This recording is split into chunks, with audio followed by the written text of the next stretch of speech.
अस्सलाम वालेकुम क्लास। आप जानते हैं हमने अपना chapter number 10 chemistry 10th class का कंटिन्यू किया हुआ है और आज हमने अपना next topic 10.1.3 Lewis concept of acid and bases को प्रोसीड करना है। अच्छा, ये लेविस भी कुछ पढ़ते हैं और लुईस भी पढ़ते हैं, कोई मसले वाली इसमें बात नहीं है। आपको जैसे ठीक लगे आप प्रोनाउंसिएशन कर सकते हैं। लुईस वैसे अगर आप करें तो ये ज़्यादा बेनिफिशियल है, प्रोनाउंसिएशन आपकी करेक्ट होनी चाहिए। अच्छा, हम अपनी बात स्टार्ट करते हैं। देखें, मैं सबसे पहले आपको ये बता दूं, आप जानते हैं हमने अपने इंट्रोडक्टरी लेक्चर में देखा कि कैसे 3 एसिड्स जो हैं वो अर्ली एजेस में प्रिपेयर किए गए, ठीक है। फिर उसके बाद लेवाइज़र आए, लेवाइज़र ने एसिड्स को कैसे जस्टिफाई किया, फिर सर हेम्फ्री डेवे ने क्या कहा, फिर अर्हेनियस ने, फिर हमारे पास ब्रॉन्स्टेड लॉरी ने। तो हम हर चीज़ को सीक्वेंस में लेके चल रहे हैं, हम सीक्वेंस वाइज स्टडी करने हैं। तो आपने भी कोशिश करनी है कि मेरे सारे लेक्चर्स जो हैं वो सीक्वेंस वाइज सुने, तभी आपको जो है वो समझ लगेगी। अदरवाइज़ अंडरस्टैंड करने में आपको मुश्किलात आ सकती हैं, तो आपने वो काम नहीं करना, ठीक है। तो हम स्टार्ट कर देते हैं अपना topic Lewis concept of acid and bases, ठीक है। अच्छा देखें, हमारे पास जी.एन. लेविस एक साइंटिस्ट थे जिन्होंने 1923 में एसिड्स और बेसिस को जस्टिफाई किया है। और एसिड्स और बेसिस को कैसे जस्टिफाई किया है, वो अपने कॉन्सेप्ट की जो बेस है यानी कि बुनियाद, वो क्या रखते हैं, वो कहते हैं ट्रांसफ़र ऑफ इलेक्ट्रॉन पेयर। अब देखें, ट्रांसफ़र के बारे में मैं बड़ी डिटेल में पिछले अपने टॉपिक में डिस्कशन कर चुका हूँ कि ट्रांसफ़र का मतलब क्या होता है कि एक जगह से डोनेशन हो रही हो और दूसरी जगह से उसी चीज़ की क्या हो रही हो, एक्सेप्टेंस हो रही हो। ये सिंपल हम क्या समझते हैं ट्रांसफ़र।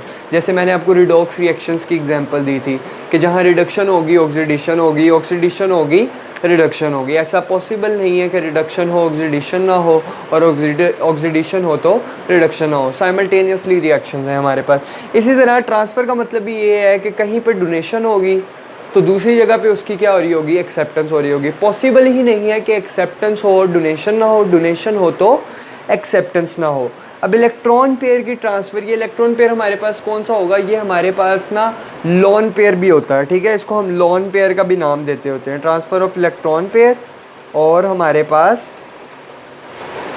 Lone pair. और लॉन पेयर आप जानते हैं ये वो होता है जो बॉन्ड फॉर्मेशन में केमिकल रिएक्शन के दौरान बॉन्ड फॉर्मेशन में टेक पार्ट नहीं करते होते, उनको हम लॉन पेयर कहते होते हैं, ठीक है। लॉन पेयर हमारे पास कौन होते हैं, जो केमिकल रिएक्शन के दौरान अपने कह लें कि जो लॉन पेयर इनके पास मौजूद होते हैं इलेक्ट्रॉन पेयर, उनको ये क्या कहते हैं, रिएक्शन में इन्वॉल्व नहीं करते, ये रिएक्शन में उनको लाते ही नहीं हैं, ठीक है। तो इलेक्ट्रॉन पेयर या लॉन पेयर कह लें आप। अब इसमें जो बॉन्ड बनता है वो हमारे पास कौन सा बॉन्ड बनता है, एक्चुअली आप ये 9th क्लास में अगर मैं आपको थोड़ा सा रिव्यू करवाऊँ, चैप्टर 4 है आपका structure of molecules, coordinate covalent और डेटिव कोवेलेंट बॉन्ड। तो उसमें इलेक्ट्रॉन पेयर की ही ट्रांसफॉर्मेशन हो रही थी। आपको याद होगा एक डोनर होता था और एक एक्सेप्टर होता था, ठीक है। एक डोनेट करता था इलेक्ट्रॉन पेयर और एक वही इलेक्ट्रॉन पेयर एक्सेप्ट करता था। तो ये एक्चुअली वही कॉन्सेप्ट है, हम एग्जांपल्स भी वही लेके चलेंगे 9th क्लास। तो आपको अगर वो याद होगा तो उससे काफ़ी हेल्प आपको मिल जाएगी समझने में। तो हम अपनी बात स्टार्ट करते हैं एसिड से कि एसिड्स हमारे पास कौन है और फिर हमारे पास बेस कौन है। सबसे पहले हम देख लेते हैं एसिड्स। देखें, एसिड्स हमारे पास वो हैं जो कि इलेक्ट्रॉन पेयर को क्या करेंगे, एक्सेप्ट करेंगे, ठीक है।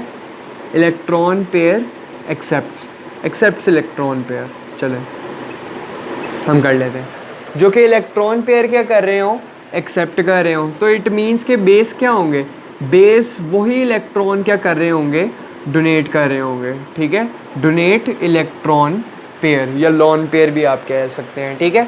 यानी कि अब आप एसिड्स के बारे में अगर आप लिखना चाहें तो आप एसिड्स के बारे में क्या लिखेंगे कि एसिड हमारे पास वो सब्सटेंस, वो स्पीसीज़ हैं जो कि हमारे पास इलेक्ट्रॉन पेयर या लॉन पेयर को क्या करते होते हैं, एक्सेप्ट करते होते हैं। एसिड्स आर दो सब्सटेंसेस और species which accepts the lone pair और इलेक्ट्रॉन पेयर। अच्छा, अब जो एक्सेप्ट करते हैं आप जानते हैं उनको हम क्या कहते हैं, एक्सेप्टर का नाम देते होते हैं, ठीक है। तो सिमिलरली जो हमारे पास बेस हैं, बेस हमारे पास क्या काम कर रहे हैं, बेस हमारे पास इलेक्ट्रॉन पेयर को डोनेट कर रहे हैं। तो जो डोनेट करते हैं उनको हम क्या नाम देते हैं, डोनर का नाम देते होते हैं। अब बेस को आप कैसे जस्टिफाई करेंगे कि बेस हमारे पास वो सब्सटेंस, वो हमारे पास स्पीसीज़ हैं जो कि इलेक्ट्रॉन पेयर डोनेट करेंगे। Bases are those substances, species which donate the electron pair and bases are behave as an donor, जो वो donor के तौर पर रिएक्ट करती हैं। On the other hand, acids are those substances or species which accept the electron pair and they are behaving as an acceptor, ये acceptor के तौर पर वर्क कर रही है, ठीक है। जहाँ पे डोनेशन होगी, एक्सेप्टेंस भी होगी, जो डोनर होगा और उसी दूसरी जगह पे कोई एक्सेप्टर भी मौजूद होगा जो उसी चीज़ को एक्सेप्ट कर रहा होगा, जो किसी दूसरे पॉइंट से क्या हो रही होगी, डोनेट हो रही होगी। अच्छा, अब हम ले लेते हैं एग्जांपल अपनी बुक वाली ही 9th क्लास में, या इधर भी बल्कि वही लिखी हुई है।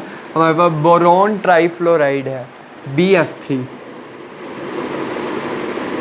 प्लस हमारे पास किसके साथ रिएक्शन कर रही है, अमोनिया के साथ, और नाइट्रोजन के पास क्या होता है, लॉन पेयर होता है। आप ये बात जानते हैं, ठीक है। अभी मैं इसका मैकेनिज़्म भी आपको समझा देता हूँ। तो देखें हमारे पास रिज़ल्ट में क्या होना है कि देखें, अब मैं आपको यहाँ पे समझाता हूँ। बोरॉन है हमारे पास, बोरॉन ग्रुप नंबर 13 या 3 से बिलोंग करता है, तो आउटरमोस्ट शेल में 3 इलेक्ट्रॉन। फ्लोरीन 3 है, फ्लोरीन हेलोजन है, और आउटर मोस्ट शेल में 7 electrons, 3 lone pair 1 unpair, 3 lone pair 1 unpair, 3 lone pair 1 unpair. अब ये आपस में बॉन्ड बना लेंगे, रिज़ल्ट में फ्लोरीन का ऑक्टेट कंप्लीट हो जाएगा, ठीक है, इस फ्लोरीन का भी, इस फ्लोरीन का। लेकिन अगर हम गौर करें कि अब बोरॉन का ऑक्टेट कंप्लीट हुआ है, देखें आप ये बात जानते हैं कि नेचर में हमारे पास 2 तरह के स्पीसीज़ होते हैं, एक वो जो डुप्लेट को फॉलो करते हैं, एक वो जो एक ऑक्टेट को फॉलो करते हैं। तो देखें इसका तो ऑक्टेट कंप्लीट ही नहीं हुआ, 3 इसके पास अपने थे, एक इस फ्लोरीन ने दे दिया, एक इस फ्लोरीन ने दे दिया, एक इस फ्लोरीन ने दे दिया, तो 3 + 3 6। तो इसने तो ऑक्टेट को फॉलो करना है, तो 8 - 6, इसे मज़ीद अभी कितने इलेक्ट्रॉन चाहिए, 2 इलेक्ट्रॉन चाहिए। प्लस हमारे पास नाइट्रोजन, आप जानते हैं आउटर मोस्ट शेल में 5 electrons, 1 lone pair 3 unpair. Result में इसने तीनों हाइड्रोजन के साथ बॉन्ड बनाया हुआ है, हाइड्रोजन का डुप्लेट कंप्लीट है और नाइट्रोजन का आप कह लें ऑक्टेट कंप्लीट है। अब देखें ये जो लॉन पेयर है नाइट्रोजन के पास पड़ा, इसको इसकी कोई ज़रूरत नहीं है, क्यों, इसका ऑक्टेट तो ऑलरेडी कंप्लीट है। लेकिन बोरॉन को, ठीक है, बोरॉन के पास 6 इलेक्ट्रॉन्स हैं, बोरॉन को मज़ीद 2 इलेक्ट्रॉन्स चाहिए। तो वो क्या करता है, नाइट्रोजन जो है अपना लॉन पेयर डोनेट कर देता है किसको, बोरॉन को। रिज़ल्ट में 6 पहले होते हैं, 2 इलेक्ट्रॉन्स नाइट्रोजन उसे लूज़ कर देता है, तो 6 + 2 हमारे पास कितने हो जाते हैं, 8 हो जाते हैं। तो जब हमारे पास ये इसको इलेक्ट्रॉन पेयर डोनेट कर देता है, तो ये हमारे पास बोरॉन का जो है आप कह लें ऑक्टेट क्या हो जाता है, कंप्लीट हो जाता है। अब देखें ये हमारे पास जो बोरॉन है ये इलेक्ट्रॉन पेयर एक्सेप्ट कर रहा है, तो जो एक्सेप्ट करता है हमारे पास वो क्या होता है, हमारा एसिड होता है। और जो हमारे पास इलेक्ट्रॉन पेयर डोनेट कर रहा है, अमोनिया डोनेट कर रहा है, नाइट्रोजन डोनेट कर रहा है, तो वो हमारे पास क्या होगा, हमारा बेस होगा। अब इसको लिखने का तरीका हमारे पास क्या है कि BF3 और एरो उसकी तरफ डालना है, एरो उसकी तरफ डालना है जिसकी तरफ लॉन पेयर जा रहा होगा। तो देखें लॉन पेयर किसकी तरफ जा रहा है, BF3 की तरफ, और किसकी तरफ से जा रहा है, अमोनिया की तरफ से जा रहा है। तो ये सिंपल हमारे पास इसका मैकेनिज़्म है। बात लगी समझ, अमोनिया ने लॉन पेयर लूज़ कर दिया, डोनेट कर दिया, रिज़ल्ट में अमोनिया बेस बन गई हमारे पास, और जिसने एक्सेप्ट किया बोरॉन ट्राईफ्लोराइड ने, वो हमारे पास क्या बन गया, हमारा एसिड बन गया। ये बात आपको समझ लग गई होगी, 9th क्लास में भी यही एग्जाम्पल थी। अच्छा, एक और बात मैं आपको बता देता हूँ कि हमारे पास एसिड और बेस के रिज़ल्ट में जो प्रोडक्ट बनता होता है वो हमारे पास हमारा अडक्ट कहलाता होता है, ठीक है, ये बात भी आपने याद रखनी है। अब क्या कहा है मैंने कि जो एसिड और बेस के रिएक्शन के रिज़ल्ट में हमारे पास बनता होता है वो हमारा अडक्ट कहलाता होता है। अब देखें आप अब सवाल कर सकते हैं कि जी एसिड और बेस तो अर्हेनियस में भी थे, एसिड और बेस तो ब्रोंस्टेड लोरी में थे, लेकिन वहाँ पे तो ऐसा नहीं था कि एसिड और बेस के रिज़ल्ट में जो बन रहा हो वो हमारे पास अडक्ट हो। एक्चुअली मैं अब अपनी इस स्टेटमेंट को थोड़ा और ब्रीफ करने लगा हूँ। जो लेविस एसिड और लेविस बेस के रिज़ल्ट में हमारे पास प्रोडक्ट बनेगा वो हमारा अडक्ट होगा। Again I am quoting here, the product which we gained in the result of Lewis acid and Lewis base, यानी कि लेविस एसिड। अब लेविस एसिड आपके जहन में आ रहा होगा, अब ये क्या बला है, लेविस बेस ये क्या चीज़ है। लेविस एसिड एसिड ही है सिंपल, लेकिन वो लेविस एसिड है यानी कि हमारे पास ये जो BF3 है ये एसिड है, इट मीन्स कि ये लेविस एसिड है। NH3 ये बेस है, इट मीन्स कि ये लेविस बेस है। अब लेविस एसिड और लेविस बेस के रिज़ल्ट में जो प्रोडक्ट बनता है वो हमारा अडक्ट कहलाता है। बात मेरा ख्याल से क्लियर हो रही है। मैं चलें आपको एक आधी एग्जांपल और लेके चलता हूँ ताकि क्लियर बात हो जाए, कोई क्वेश्चन आपके दिमाग में रहे ना, और अगर फिर भी हो तो लाजमी कमेंट करें और मेरे यूट्यूब चैनल पे लाजमी आप पूछें मेरे से, या मैंने अपनी जीमेल भी दी हुई है, मुझे जीमेल पे आप कांटेक्ट करें, इंशाल्लाह मैं आपको जितना जल्दी हो सके उसका रिप्लाई दूंगा। अच्छा, अब देखें हमारे पास, मैं बात करता हूँ प्रोटॉन की। आप जानते हैं प्रोटॉन कैसे बनता है, ब्रोंस्टेड लॉरी में मैंने आपको बताया था ये, ठीक है। इसे 2 इलेक्ट्रॉन्स अपने अब चाहिए डुप्लेट कंप्लीट करने के लिए, प्लस रिएक्शन कर रहा है अमोनिया के साथ। अब नाइट्रोजन के पास क्या है, लोन पेयर की अवेलेबिलिटी। अब देखें इसे अपना डुप्लेट कंप्लीट करना है, या तो डुप्लेट फॉलो करेंगे या ऑक्टेट फॉलो करेंगे, तो ये तो डुप्लेट को फॉलो करता होता है। रिजल्ट में होगा क्या, ये अपना उसे लोन पेयर दे देगा और इससे उसका क्या ले लेगा, पॉजिटिव चार्ज ले लेगा। रिजल्ट में हमारे पास क्या बन जाएगा, जो हमारे पास प्रोटॉन है, ठीक है, प्रोटॉन जो है वो इलेक्ट्रॉन पेयर एक्सेप्ट कर रहा है किससे, अमोनिया से। ओवरऑल हमारे पास जो प्रोटॉन का पॉजिटिव चार्ज होगा वो हमारे पास अमोनिया के ऊपर शिफ्ट होना है, लेकिन ये भी तो इसके साथ ही जाके अटैच होगा। तो ओवरऑल प्रोडक्ट, या आप कह लें जो रिज़ल्ट आपके पास बनेगा उसके ऊपर कौन सा चार्ज आ जाएगा, पॉजिटिव चार्ज आ जाएगा। और रिज़ल्ट में आपके पास क्या बन जाएगा, अमोनियम आयन बन जाएगा, ठीक है, NH4 पॉजिटिव, अमोनियम केटाइन। लगी ना बात समझिए हमारे पास कैसे बना है। देखिए ना, अमोनिया था हमारे पास NH3, नाइट्रोजन के आउटरमोस्ट शेल में 5 इलेक्ट्रॉन्स, 1 लोन पेयर और 3 अनपेयर। तो अनपेयर पे हाइड्रोजन ने आके बॉन्ड बनाया हुआ है और ये प्रोटॉन है। अब इसे 2 इलेक्ट्रॉन्स चाहिए, तो ये जाके अटैक करेगा किसके ऊपर, नाइट्रोजन के लोन पेयर के ऊपर, और उसको अपना पॉजिटिव चार्ज ले लेगा और उससे 2 इलेक्ट्रॉन ले लेगा। 2 इलेक्ट्रॉन ले लेगा, रिजल्ट में इसका डुप्लेट कंप्लीट हो जाएगा और इसको, और वो अपना पॉजिटिव चार्ज जो है वो नाइट्रोजन के ऊपर शिफ्ट कर देगा। रिजल्ट में आपके पास क्या बन जाएगा, अमोनियम आयन केटाइन बन जाएगा। और ये भी आपका क्या कहलाएगा, अडक्ट कहलाएगा।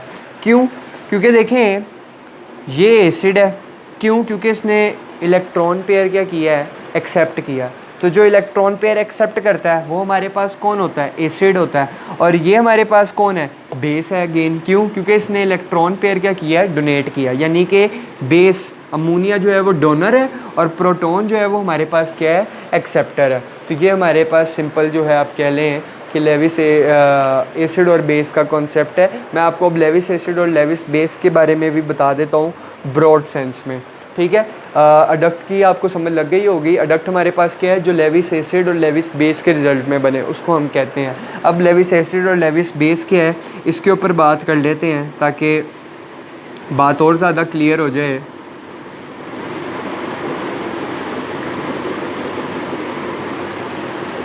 देखें हमारे पास लेविस एसिड कौन है, लेविस एसिड वो है जो कि हमारे पास ऐसा मॉलिक्यूल हमारे पास हुज सेंट्रल एटम, जिसका सेंट्रल एटम ऑक्टेट को ना ओबे करता हो, octet whose central atom do not obey octet, वो हमारे पास हमारा क्या कहलाता है, लेविस एसिड कहलाता है। सर समझ नहीं लग रही, ज़रा एग्जांपल से समझाएं फिर बात क्लियर होगी। कोई मसला नहीं, मैं एग्जांपल आपको दे देता हूँ, आप सिर्फ स्टेटमेंट को अंडरस्टैंड करें। A molecule whose central atom do not obey octet rule, यानी कि ऐसा मॉलिक्यूल जिसका सेंट्रल एटम ऑक्टेट रूल को ओबे ना करता हो वो हमारे पास क्या होगा, लेविस एसिड होगा। जैसे मैंने आपको BF3 की एग्जांपल दी, अब बोरॉन है 3 इलेक्ट्रॉन्स, फ्लोरीन एक आके यहाँ पे इसके साथ बॉन्ड बना लेगा, एक यहाँ पे और एक यहाँ पे। तो देखें इसको 8 इलेक्ट्रॉन्स चाहिए, ठीक है, 3 इसके अपने थे, एक एक एक इन फ्लोरीन ने दे दिया, तो 3 + 3 6, मज़ीद इसे कितने चाहिए, 2 चाहिए। तो देखें ये ऐसा मॉलिक्यूल है ये ऐसा मॉलिक्यूल है जिसका सेंट्रल एटम ऑक्टेट रूल को ओबे नहीं करता। क्यों? क्योंकि इसे मज़ीद अभी कितने इलेक्ट्रॉन्स चाहिए, 2 इलेक्ट्रॉन्स चाहिए। 3 तो इसके अपने हैं, एक इस फ्लोरीन ने दे दिया 4, एक इस फ्लोरीन ने दे दिया 5, एक इस फ्लोरीन ने दे दिया 6, लेकिन अभी भी इसका सेंट्रल एटम जो है वो ऑक्टेट रूल को ओबे नहीं करता, तो उनको हम लेविस एसिड कहते हैं। एक दो एग्जांपल और ले लेते हैं। एल्यूमिनियम ट्राइक्लोराइड, एल्यूमिनियम के आउटर मोस्ट शेल में 3 इलेक्ट्रॉन, क्लोरीन 7 इलेक्ट्रॉन्स होते हैं, आप जानते हैं। एक यहाँ पे आके बॉन्ड बना लेगा, एक यहाँ पे आके और एक यहाँ पे आके। तो एल्यूमिनियम के 3 थे, एक क्लोरीन इसने एक क्लोरीन ने इलेक्ट्रॉन दे दिया, एक इस वाले क्लोरीन ने दे दिया, एक इस वाले क्लोरीन ने दे दिया। तो 3 + 3 6, इसे भी मज़ीद कितने चाहिए, 2 चाहिए। तो ऐसा मॉलिक्यूल जिसका सेंट्रल एटम ऑक्टेट रूल को ओबे ना करता हो वो हमारे पास क्या होगा, लेविस एसिड होगा। फिर आयरन ट्राइक्लोराइड की ले लेते हैं। आयरन हमारे पास आप जानते हैं ट्रांजिशनल मेटल है, कहीं पे वैलेंसी 2, कहीं पे वैलेंसी 3, वेरिएबल वैलेंसी होती है इसकी। साथ में हमारे पास क्लोरीन आके अटैच हो जाएंगे। 3 तो आयरन के थे, एक एक क्लोरीन ने दे दिया, तो 3 + 3 6, इसे मज़ीद अभी भी कितने चाहिए, 2 चाहिए। तो ऐसा मॉलिक्यूल जिसका सेंट्रल एटम ऑक्टेट रूल को ओबे ना करता हो वो हमारा लेविस एसिड कहलाता है। ये मैं ब्रॉड सेंस में जो है वो बात कर रहा हूँ आपके साथ। अच्छा, फिर नेक्स्ट हमारे पास लेविस बेस को भी हम देख लेते हैं कि लेविस बेस फिर हमारे पास क्या होंगे।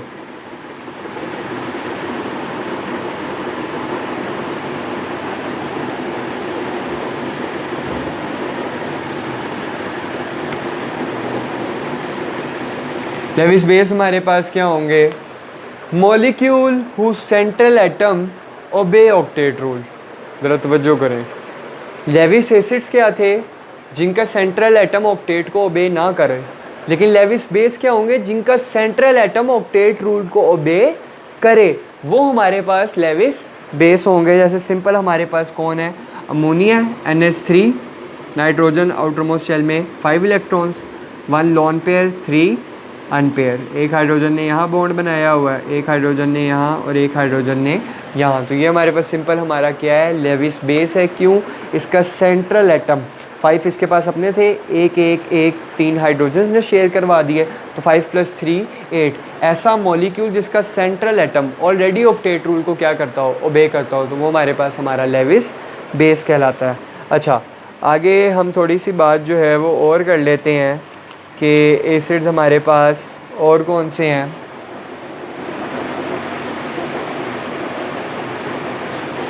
अच्छा देखें, हमारे पास जितने भी केटाइंस हैं वो हमारे पास हमारे लेविस एसिड्स हैं। क्या कह रहा हूँ मैं, हमारे पास जितने भी केटाइंस हैं वो हमारे पास कौन है, हमारे लेविस एसिड्स हैं। और जितने भी हमारे पास फिर एनाइन होंगे वो हमारे क्या होंगे, लेविस बेस होंगे। मैं आपको सिंपल बात बता देता हूँ।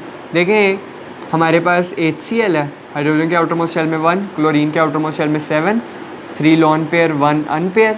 अब दोनों ही म्यूचुअल शेयरिंग कर लेंगे, इसने अपना डुप्लेट कंप्लीट कर लिया, उसने अपना ऑक्टेट कंप्लीट कर लिया। अब रिजल्ट में म्यूचुअल शेयरिंग की वजह से कोवेलेंट बॉन्ड बन गया। अब ये जो कोवेलेंट बॉन्ड बना है हमारे पास, अब देखें, chlorine is being more electronegative than hydrogen, तो शेयर्ड पेयर्ड क्लोरीन अपनी तरफ पुल कर लेगा। रिज़ल्ट में क्लोरीन का ऑक्टेट कंप्लीट हो जाएगा, और क्योंकि हाइड्रोजन से दूर जा रहा है तो हाइड्रोजन के ऊपर पॉजिटिव चार्ज आ जाएगा, क्योंकि हाइड्रोजन को अपना डुप्लेट कंप्लीट करना है। और क्लोरीन किस में निकल जाएगा, नेगेटिव में निकल जाएगा। क्लोरीन एनाइन बन जाएगा, जबकि हमारे पास ये क्या बन जाएगा, केटाइन बन जाएगा। अब देखें, जो ऑलरेडी ऑक्टेट को ओबे करता है वो हमारा कौन होता है, बेस होता है। तो ये ऑलरेडी ऑक्टेट को क्या कर रहा है, ओबे कर रहा है। और जो हमारे पास डुप्लेट को या ऑक्टेट को, ठीक है, ओबे नहीं कर रहे होते, वो हमारे पास कौन होते हैं, एसिड्स होते हैं। इट मीन्स कि ये हमारे पास यहाँ पे एज एन एसिड के तौर पर वर्क कर रहा है, और ये हमारे पास यहाँ पे एज एन बेस के तौर पर वर्क कर रहा है। अच्छा, ये बात तो पता लगी, लेकिन ये कैसे पता लगा कि ये एसिड के तौर पर वर्क कर रहा है, ये बेस के तौर पर वर्क कर रहा है? ज़रा समझें, मैं थोड़ा सा और आपको ये बात बताऊँ। देखें, क्लोरीन जो है वो जब इसको दोबारा ये इलेक्ट्रॉन पेयर शेयर करवा देगा, तो जब शेयर करवाएगा रिज़ल्ट में क्लोरीन क्या बन जाएगा? डोनर, क्योंकि वो इलेक्ट्रॉन पेयर प्रोटॉन को क्या कर देगा? डोनेट कर देगा। ज़रा समझें, ये जो इलेक्ट्रॉन पेयर है, जब क्लोरीन दोबारा प्रोटॉन को शेयर करवाएगा तो रिज़ल्ट में क्लोरीन डोनेट करेगा इलेक्ट्रॉन पेयर को। इट मीन्स कि क्लोरीन उस वक्त बेस के तौर पर वर्क करेगी और प्रोटॉन जो है वही इलेक्ट्रॉन पेयर क्या कर लेगी? एक्सेप्ट कर लेगी। तो जो प्रोटॉन इलेक्ट्रॉन पेयर एक्सेप्ट करती है वो कौन होता है? हमारे पास एसिड होता है। जो इलेक्ट्रॉन पेयर डोनेट करे वो हमारे पास बेस, जो इलेक्ट्रॉन पेयर एक्सेप्ट करे वो हमारे पास एसिड। देखें ना, जब ये इसको दोबारा शेयर करवाएगा तो ये डोनेट करेगा और ये एक्सेप्ट करेगा। क्लियर हुई है बात मैं क्या कह रहा हूँ? अच्छा, फिर हमारे पास आगे कुछ लेविस बेसिस के बारे में और भी लिखा हुआ है कि हमारे पास जो अल्कोहल्स होते हैं वो हमारे पास क्या होते हैं? लेविस बेस होते हैं। ठीक है, अल्कोहल्स का जनरल फार्मूला ROH हमारे पास, ठीक है, RNE alkyl radical. Chapter number 11 का हमारा टॉपिक है ऑर्गेनिक केमिस्ट्री, उसमें अल्काइल रेडिकल का टॉपिक भी है, इंशाल्लाह वहाँ पे जाके पढ़ लेंगे। अल्काइल रेडिकल हमारे पास पहला CH3 है, ठीक है, और OH ऑक्सीजन के ऊपर लोन पेयर आपको पता है मौजूद होता है, और अनपेयर वालों के साथ इसने बॉन्ड बनाया हुआ है, एक हाइड्रोजन के साथ और एक हमारे पास यहाँ पे इसने बनाया हुआ है कार्बन के साथ। ठीक है, तो ये इसको हम मेथानॉल का भी नाम देते होते हैं। ठीक है, मिथाइल अल्कोहल भी कहते होते हैं और मेथानॉल भी इसका एक नाम है। अच्छा, क्यों है इंशाल्लाह ब्रीफली स्टडी करेंगे नेक्स्ट चैप्टर में, ऑर्गेनिक केमिस्ट्री वाले में। अब ये आप समझें कि ये मैं बताने लगूँ आपको कि ये बेस क्यों है, क्योंकि इसके पास क्या है? Electron pair. तो ये इलेक्ट्रॉन पेयर किसी और को डोनेट करने की क्या रखता है? एबिलिटी रखता है, क्योंकि इसका तो ऑलरेडी ऑक्टेट कंप्लीट है। तो जब ये किसी और को डोनेट कर देगा तो रिज़ल्ट में ये क्या बन जाएगी? बेस बन जाएगी। तो मैंने आपको यही तो कहा है कि अल्कोहल जितनी भी हैं वो बेस हैं। इसके अलावा जो हमारे पास अल्काइल अमाइंस हैं, ठीक है, अल्काइल अमाइंस RNH2, ये हमारे पास सिंपल फार्मूला है। अल्काइल रेडिकल R है हमारे पास, ठीक है, और ये हमारे पास अमाइन जो है वो अमोनिया के डेरिवेटिव्स हैं। अमोनिया के डेरिवेटिव्स को अमाइन कहते हैं। और नाइट्रोजन के ऊपर लॉन पेयर की अवेलेबिलिटी होती है। ठीक है, और 5 इलेक्ट्रॉन होते हैं, 2 ये है, 2 हाइड्रोजन के साथ बनाए 4 और 1 अल्काइल रेडिकल के साथ। और यहाँ पे हमारे पास अगर पहला मेंबर लगा दें मिथाइल, जो हमने यहाँ पे लगाया, तो क्या बन जाएगा? मिथाइल अमाइन बन जाएगा। ठीक है, मिथाइल CH3 और साथ में अमाइन, मिथाइल अमाइन इसको हम नाम देते होते हैं। अब देखें, नाइट्रोजन के पास ये अपने इलेक्ट्रॉन से 8 पूरे हैं, 5 इसके अपने, एक अल्काइल रेडिकल वाला, 6 2 हाइड्रोजन के साथ, तो 6 + 2 8। तो देखें, जो ऑक्टेट को ऑलरेडी ओबे कर रहा हो वो कौन होता है? हमारा बेस होता है। तो ये भी किसी और को लूज़ करने की क्या रखता है? एबिलिटी रखता है या टेंडेंसी रखता है। तो हमारे पास, मैंने अगेन समराइज़ कर देता हूँ कि जो हमारे पास रिज़ल्ट में बॉन्ड बनना है वो आप जानते हैं, कोऑर्डिनेट कोवलेंट या एडिटिव कोवलेंट बॉन्ड बनना है। ठीक है, GN लेविस ने ये 1923 में प्रपोज़ किया था, स्टडी किया था, एसिड्स और बेसिस को जस्टिफाई किया था कि जितने भी एसिड्स हैं वो इलेक्ट्रॉन पेयर एक्सेप्टर हैं और जितने भी बेसिस हैं वो इलेक्ट्रॉन पेयर डोनेटर हैं। So it's all about Lewis concept of acid and basis.